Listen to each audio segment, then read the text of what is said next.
Time, लेकिन हाँ जाना तो। अरे भैया इतना जल्दी बबुआ अंकित प्रोग्राम होल्ड करा, सब्सिट्यूट टीवी के सामने रिकॉर्डिंग चपले रहा कर रहा विनय है। भैया अपन एगो स्त्री का रूप स्क्रीनशॉट वीडियो।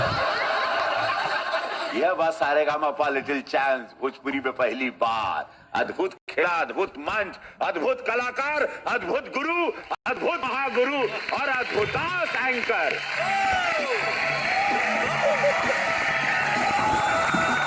और अब आरा बिहार से प्रकृति प्रेमी गायक के आवाज देतानी जेकर पहला श्रोता रहलन पशु पक्षी पेड़ पौधा खेत खलियान।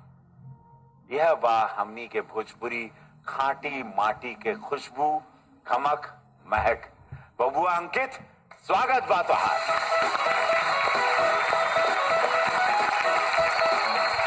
जय हो के दी बाबू तोहरा के चैलेंज चला देखल जाए। ओ रेडी है का चैलेंज बा इनकरा खातिर? जो चैलेंज मैं आज इसे देने वाली हूँ वो बहुत ही मुश्किल गाना है और अदाओं से भरा हुआ गाना है। और वो गाना है के अहिर माई, के अहिर माई, के अहिर माई।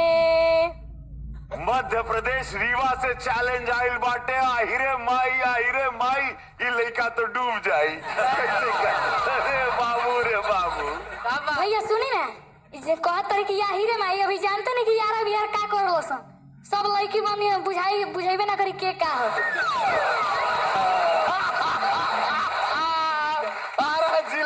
के मालूमा लड़के कि लड़की कब बन जाई बुझाला लड़की कि लड़का बागी लड़की के छोड़ देते रेवा लोगन के समक्ष देखल जाओ। रेवा लोग जज बानी, महागुरु निचवा बाड़न, गुरुजी ओजा बाड़न।